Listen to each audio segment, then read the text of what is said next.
নমস্কার, news Asia চ্যানেলে আপনাদের স্বাগত।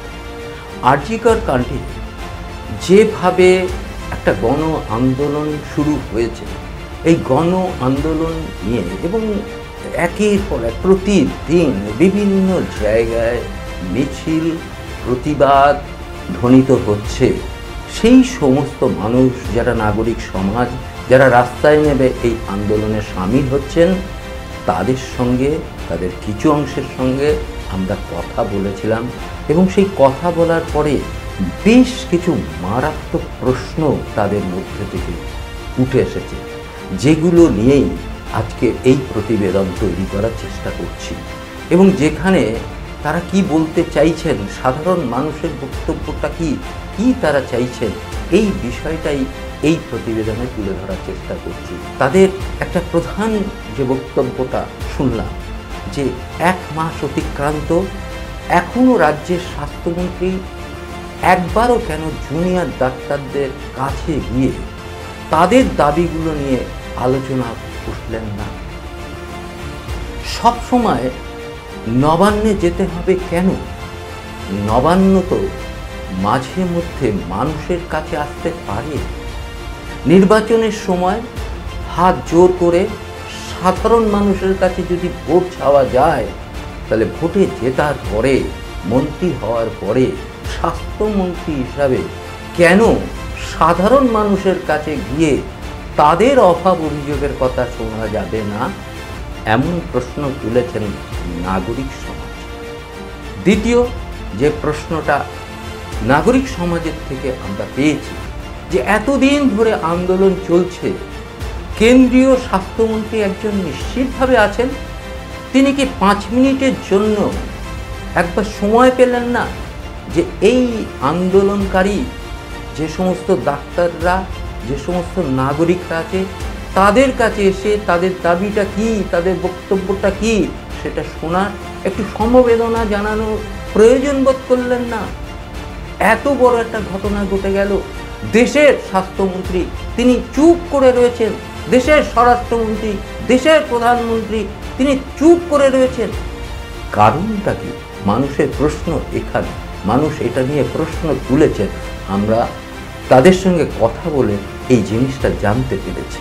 ডাক্তাররা যখন বলছেন তারা বিপন্ন, তারা সুরক্ষিত নন, তাদের হুমকি দেওয়া হচ্ছে, তাহলে সেই অসুবিধেগুলো আগে দূর না করে তাদেরকে কাজে ফেরানোর যে নির্দেশ কতটা যুক্তিযুক্ত, সেটা নিয়ে সাধারণ মানুষের মধ্যে প্রশ্ন উঠেছে। এই সাধারণ মানুষের মধ্যে এই সমস্ত যে প্রশ্ন আলোড়িত হয়ে উঠেছে, সেগুলোই আমরা বলছি।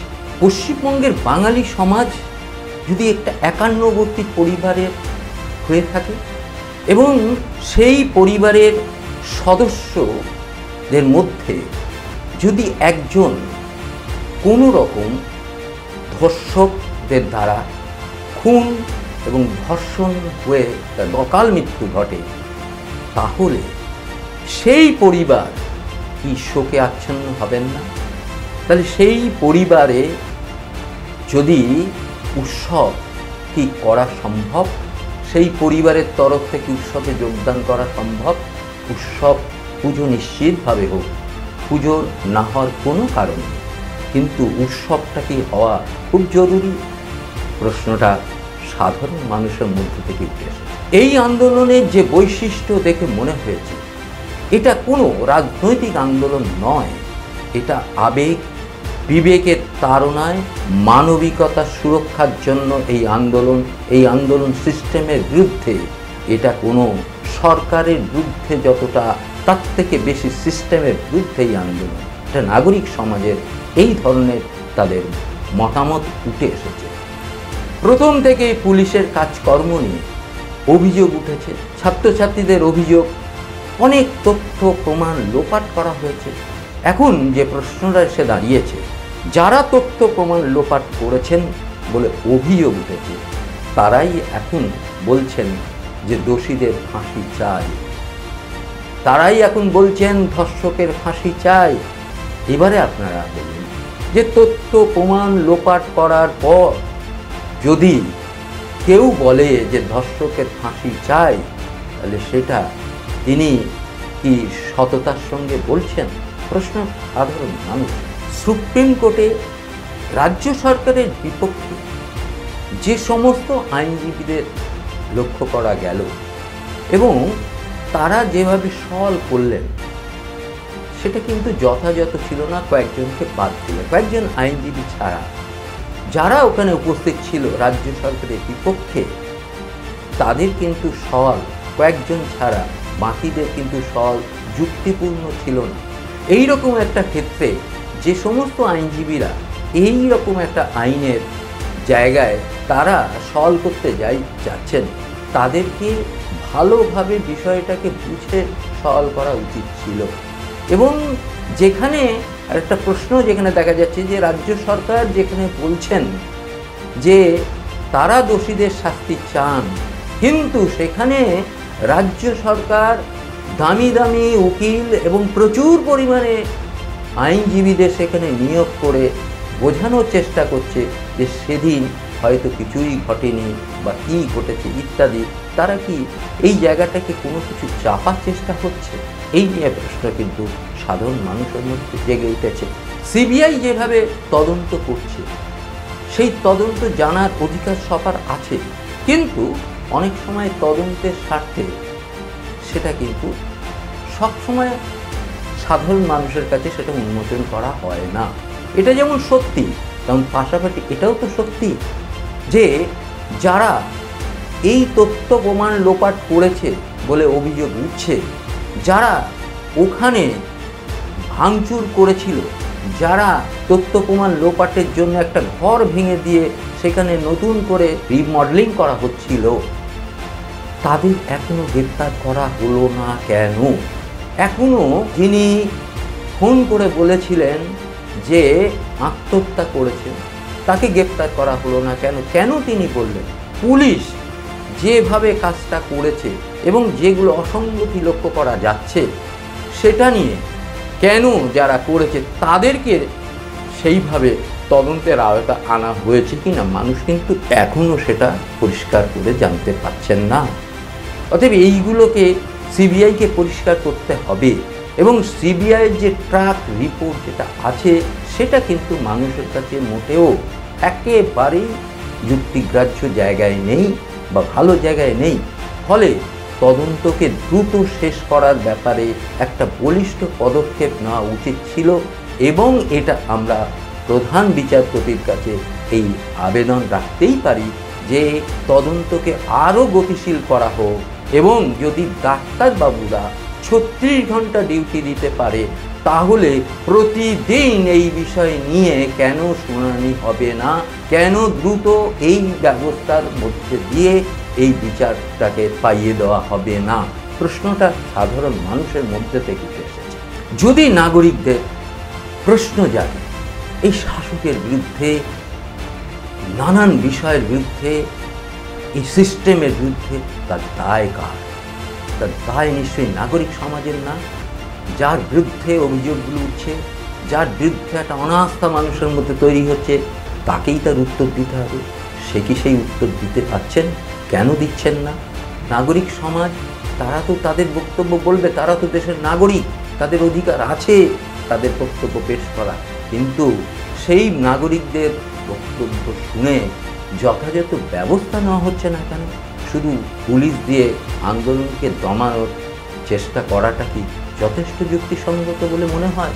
একটা জিনিস খুব পরিষ্কার, এই পৃথিবীতে প্রথম কিন্তু মানুষ এসেছিল, তারপরে কিন্তু নানান সিস্টেম তৈরি হয়েছিল, বিচার ব্যবস্থা তৈরি হয়েছে, শাসক তৈরি হয়েছে, প্রশাসন তৈরি হয়েছে, পুলিশ তৈরি হয়েছে, এরকম নানা জিনিস তৈরি হয়েছে।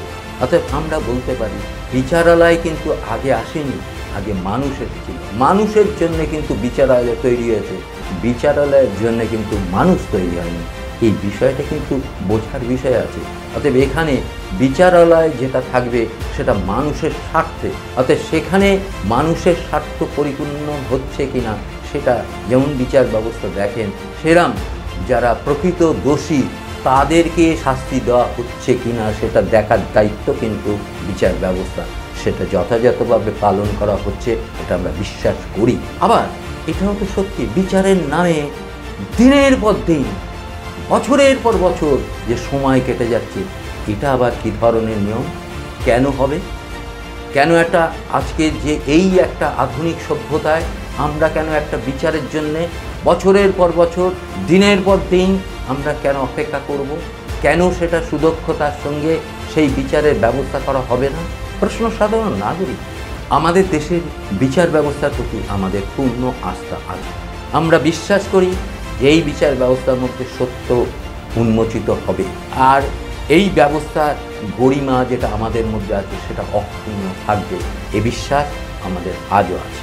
নাগরিক সমাজ এই স্বতঃস্ফূর্ত আন্দোলনকে ছোট করে দেখা মানে নাগরিকদের কিন্তু সম্মানে আঘাত করা।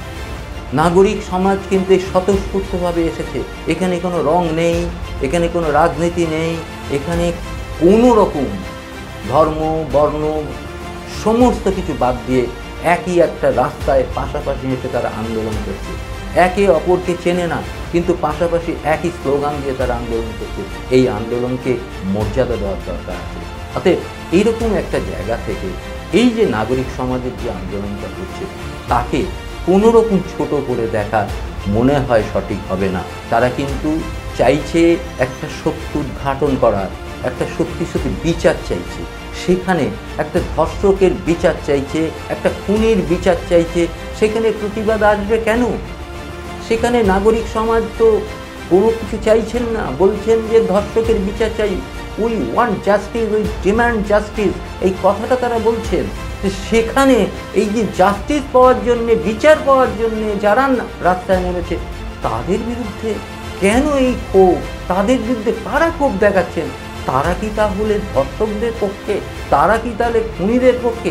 অবস্থানটা পরিষ্কার করতে হবে। দেখুন, যে জুনিয়র ডাক্তাররা আজকে বসে আছে তারা সংখ্যায় মাত্র 2%, এবং তারা শিক্ষানবিশ। এই শিক্ষানবিশরা চিকিৎসা দেয় না, সিনিয়র ডাক্তাররা কিন্তু চিকিৎসা দিচ্ছে। আজকে যদি চিকিৎসা না দিত তাহলে কিন্তু ভেঙে পড়তো।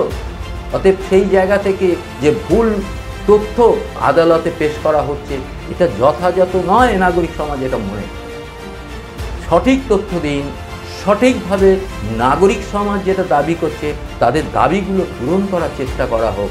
সেটা না করে যদি ভুল তথ্য দিয়ে এবং এই আন্দোলনকে প্রতিহত করার চেষ্টা হয় তাহলে হিতে বিপরীতে হওয়ার সম্ভাবনা বেশি।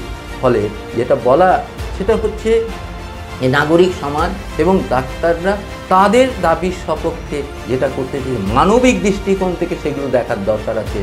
একজন ডাক্তার কেন রাস্তায় নামবে? তার তো রাস্তায় নামার কথা না। তাহলে কতটা তারা কোণঠাসা, কতটা তাদের অস্বস্তির মধ্যে তাদের দিন যাপন করতে হয়, যার জন্যে তারা আর পেরে উঠছিল না বলেই আজকে রাস্তায় নামছে। নাগরিক সমাজ কেন তাদের পাশে আছে বুঝতে হবে। নাগরিক সমাজের শাসক মানেই যে এই নয় যে মানুষ কি চাইছে সেটা বোঝার ক্ষমতা তার নিশ্চিত আছে, কিন্তু তাকে বুঝতে হবে যে মানুষ যেটা চাইছে সেটা কেন। নিজে প্রশ্ন করতে হবে যে কেন নাগরিক সমাজ এটা বলছে। তাহলে নাগরিক সমাজকে নিয়ে শাসকের তো বসা উচিত ছিল যে আপনারা কি চান বলুন, আমরা সেটা দেব, কারণ আপনারাই আমাকে ভোট দিয়ে এই জায়গায় দিয়েছেন। অতএব আপনাদের জন্যেই তো আমার এই কাজ, আপনাদের জন্যেই তো আমার এই সিংহাসন, আপনাদের জন্যেই তো আমার এই শাসন ব্যবস্থা। তাহলে বলুন আপনাদের কি দাবি, কোথায় আপনাদের আঘাত লেগেছে, আমি নিশ্চিতভাবে সেটাকে নিবারণ করুন। এটাই হচ্ছে শাসকের ভূমিকা হওয়া উচিত। একজন সহৃদয় শাসক তার কিন্তু এই কথাটাই কিন্তু তিনি বলবেন।